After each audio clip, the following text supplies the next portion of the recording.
सुलोचना वासुकी नाग की पुत्री और लंका के राजा रावण के पुत्र मेघनाद की पत्नी थी।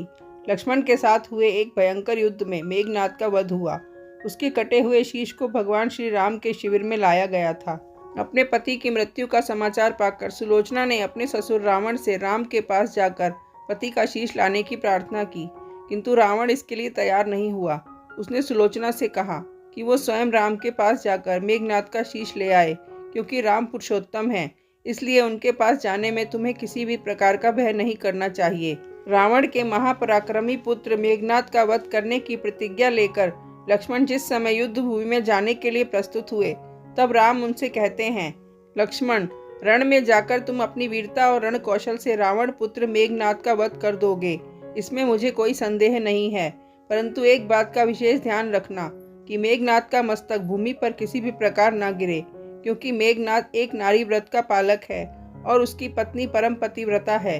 ऐसी साध्वी के पति का मस्तक अगर पृथ्वी पर गिर पड़ा तो हमारी सारी सेना का ध्वंस हो जाएगा और हमें युद्ध में विजय की आशा त्याग देनी पड़ेगी। लक्ष्मण अपनी सेना लेकर चल पड़े। समर भूमि में उन्होंने वैसा ही किया। युद्ध में अपने बाणों से उन्होंने मेघनाद का मस्तक उतार लिया, पर उसे पृथ्वी पर नहीं गिरने दिया। हनुमान उस मस्तक को रघुनंदन के पास ले आए। मेघनाद की दाहिनी भुजा आकाश में उड़ती हुई उसकी पत्नी सुलोचना के पास जाकर गिरी। सुलोचना चकित हो गई। दूसरे ही क्षण अत्यंत दुख से कातर होकर विलाप करने लगी, पर उसने भुजा को स्पर्श नहीं किया। उसने सोचा, संभव है ये भुजा किसी अन्य व्यक्ति की हो। ऐसी दशा में पर पुरुष का स्पर्श का दोष मुझे लगेगा। निर्णय करने के लिए उसने भुजा से कहा, यदि तू मेरे स्वामी की भुजा है तो मेरे पतिव्रत की शक्ति से युद्ध का सारा वृतांत लिख दे। भुजा में दासी ने लेखनी पकड़ा दी। लेखनी ने लिख दिया, प्राण प्रिय, ये भुजा मेरी ही है। युद्ध भूमि में श्री राम के भाई लक्ष्मण से मेरा युद्ध हुआ। लक्ष्मण ने कई वर्षों से पत्नी, अन्न और निद्रा छोड़ रखी है। वे तेजस्वी और समस्त दैवी गुणों से संपन्न हैं। संग्राम में उनके साथ मेरी एक नहीं चली। अंत में उन्हीं के बाणों से विद्ध होने पर मेरा प्राणांत हो गया। मेरा शीश श्री राम के पास है। पति की भुजा लिखित पंक्तियां पढ़ते ही सुलोचना व्याकुल हो गई। पुत्र वधू के विलाप को सुनकर लंकापति रावण ने आकर कहा, शोक न कर पुत्री, प्रातः होते ही सहस्त्रों मस्तक मेरे बाणों से कट कट कर पृथ्वी पर लौट जाएंगे। मैं रक्त की नदियां बहा दूंगा। करुण चीत्कार करती हुई सुलोचना बोली, पर इससे मेरा क्या लाभ होगा पिताजी? सहस्त्रों नहीं, करोड़ों शीश भी मेरे स्वामी के शीश के अभाव की पूर्ति नहीं कर सकेंगे।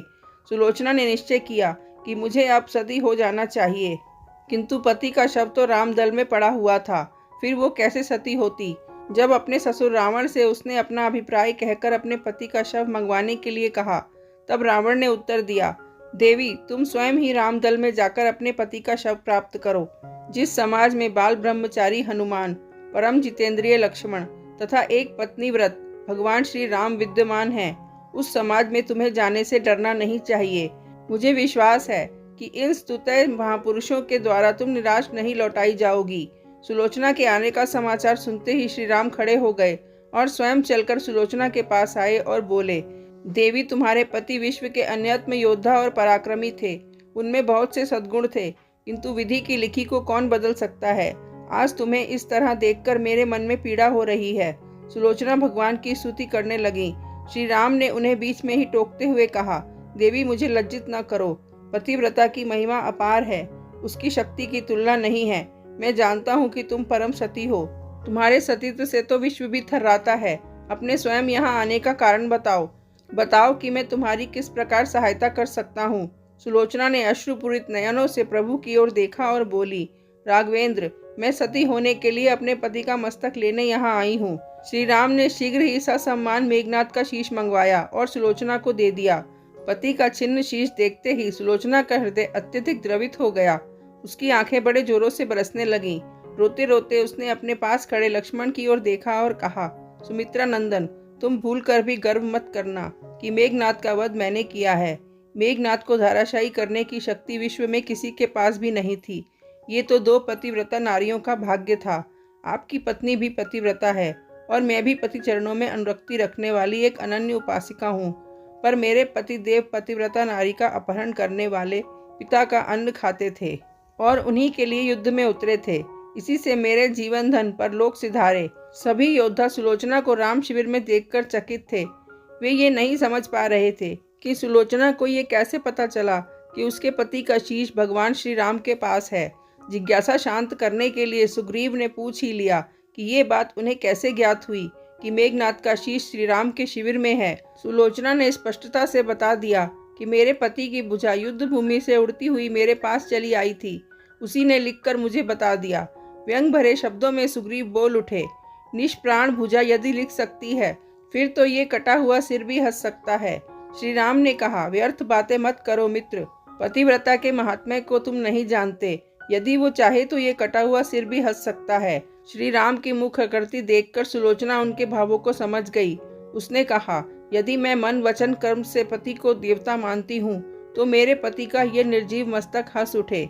सुलोचना की बात पूरी भी नहीं हुई थी कि कटा हुआ मस्तक जोरों से हंसने लगा। ये देखकर सभी दंग रह गए। सभी ने पतिव्रता सुलोचना को प्रणाम किया। सभी पतिव्रता की महिमा से परिचित हो गए थे।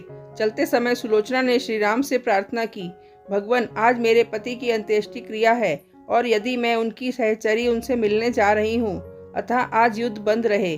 श्री राम ने सुलोचना की प्रार्थना स्वीकार कर ली। सुलोचना पति का सिर लेकर वापस लंका आ गई। लंका में समुद्र के तट पर एक चंदन की चिता तैयार की गई। पति का शीश गोद में लेकर सुलोचना चिता पर बैठी और धधकती हुई अग्नि में कुछ ही क्षणों में सती हो गई।